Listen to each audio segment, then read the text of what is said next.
Hello दोस्तों, नमस्कार। स्वागत है आप सभी का आपके अपने यूट्यूब चैनल में। दोस्तों, आज है 5 अक्टूबर और एसएससी सीपीयू के फर्स्ट शिफ्ट का एग्ज़ाम समाप्त हो चुका है। उम्मीद करते हैं सभी का एग्ज़ाम अच्छा गया हो। फर्स्ट शिफ्ट में पूछे गए 100% जो रियल क्वेश्चन पूछे गए थे वो सारे क्वेश्चन आ चुके हैं। तो वीडियो को लाइक के साथ शुरू कीजिएगा। जितने भी प्यारे दोस्त वीडियो को देख रहे हो, एक साथ लाइक बटन को दबा दो और जितना हो सके वीडियो को ज़्यादा से ज़्यादा दोस्तों तक पहुँचाने के लिए वीडियो को शेयर कर देना। अगर आपने इस चैनल को अभी तक सब्सक्राइब नहीं कर रखा है तो एक बार सब्सक्राइब करके पास वाले नोटिफिकेशन की घंटी को ऑन कर लीजिएगा, जिससे कि एसएससी सीपीओ का रोज़ाना एनालिसिस आप देख सको। तो स्टार्ट करते हैं फर्स्ट क्वेश्चन से। तो देखिए, पहला क्वेश्चन आपसे पूछा गया था इस शिफ्ट में दोस्तों कि आइस हॉकी जो है खेल, इसमें कुल कितने खिलाड़ी भाग लेते हैं। ऑप्शन में 6 खिलाड़ी दिया था, जो कि आपका बिल्कुल राइट आंसर हो जाएगा। आइस हॉकी जो खेल होता है इसमें 6 खिलाड़ी भाग लेते हैं, तो 6 खिलाड़ी राइट आंसर होगा। क्रिकेट फुटबॉल में 11 खिलाड़ी होते हैं और जो हॉकी होता है उसमें 11 खिलाड़ी होते हैं। क्रिकेट फुटबॉल हॉकी इन तीनों में खिलाड़ियों की संख्या कॉमन 11 होती है। जो फुटसाल होता है उसमें 5 होती है, पर हमसे यहाँ पे आइस हॉकी पूछा था, इसलिए आंसर होगा 6 खिलाड़ी।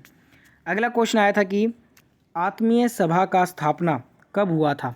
तो इसका राइट आंसर हो जाएगा 1815 में। 1815 में आत्मीय सभा का फॉर्मेशन किया गया था।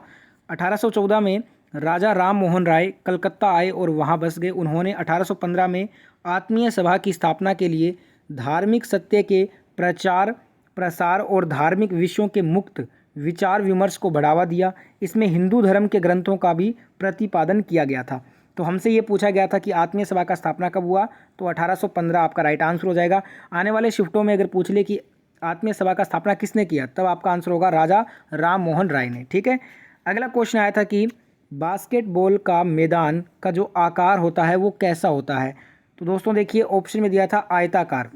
जो बास्केटबॉल खेल है इसमें जो मैदान होता है वो आयताकार में होता है, तो आयताकार ऑप्शन में था, जो कि आपको करेक्ट करके आना था। फीबा यानी कि अंतर्राष्ट्रीय बास्केटबॉल फेडरेशन के दिशा निर्देशों के अनुसार बास्केटबॉल कोर्ट को एक आयताकार खेल क्षेत्र में होना चाहिए, जिसकी लंबाई 28 मीटर और चौड़ाई 15 मीटर हो। ओलंपिक सहित सभी अंतर्राष्ट्रीय प्रतियोगिताओं में फीबा के दिशा निर्देशों का ही पालन किया जाता है। तो करेक्ट आंसर हो जाएगा आयताकार। अगला क्वेश्चन देखते हैं। नेक्स्ट क्वेश्चन में आपसे पूछा गया था कि लाल सागर किस देश में स्थित है। देखिए, यह अफ्रीका और एशिया के बीच हिंद महासागर का प्रवेश द्वार है। विश्व में प्रमुख लवणीय जल पुर्तगाल में से एक है। ये फ्लोरिडा देश, मिस्र, सऊदी अरब, यमन, सूडान, इरिट्रिया और जिबूती। ठीक है।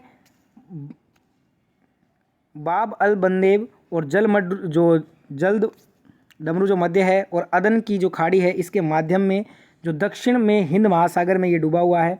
उत्तर में सिनाई पारेद्वीप, अकाबा की खाड़ी और स्वेज नहर की ओर जाने वाली है ये। तो एक बार आप यहाँ पे क्लियर कर दीजिएगा कि ऑप्शन में क्या दिया गया था।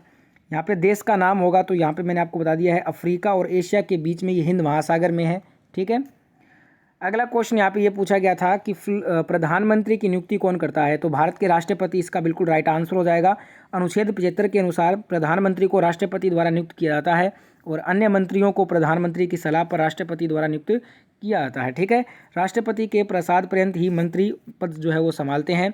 मंत्रिपरिषद सामूहिक रूप से लोकसभा के प्रति उत्तरदायी होती है और प्रधानमंत्री वास्तविक कार्यकारी प्राधिकरण की जो है वो वास्तविक कार्यपालिका होता है। ठीक है।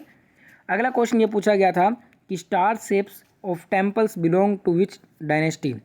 तो जो स्टार शेप्स है ना, ये बिलोंग करती है होयसला डायनेस्टी को। तो होयसला डायनेस्टी आपका ऑप्शन में गिवन था, वो आपको करेक्ट कर लेना था। होयसला वास्तुकला हिंदू मंदिर वास्तुकला में भवन निर्माण शैली है, जो 11वीं और 14वीं शताब्दी के बीच होयसला साम्राज्य के शासन के तहत विकसित हुई थी, जिसे आज भारत के एक राज्य कर्नाटक के नाम से जाना जाता है। ठीक है। अगला क्वेश्चन आया था कि कौन सा शास्त्रीय नृत्य दक्षिण भारत से संबंधित है। ऑप्शन में कथक, छऊ, भरतनाट्यम, स्त्रियां, ये दिया गया था, जो कि आपका करेक्ट हो जाएगा भरतनाट्यम। भरतनाट्यम सभी को पता है, ये दोस्तों साउथ का एक शास्त्रीय नृत्य है। ठीक है, तमिलनाडु का। अगला क्वेश्चन आया था कि गेम जो प्रत्येक पक्ष पर 1 या 2 खिलाड़ियों द्वारा खेला जाता है, सिंगल और डबल्स दोनों में खेला जाता है, तो वो कौन कौन से खेल हैं। बैडमिंटन है, टेनिस है, स्क्वैश है, टेबल टेनिस, कैरम्स, ये सभी क्या है, इनमें 1 या 2 खिलाड़ी के द्वारा ये इस खेल को खेला जाता है।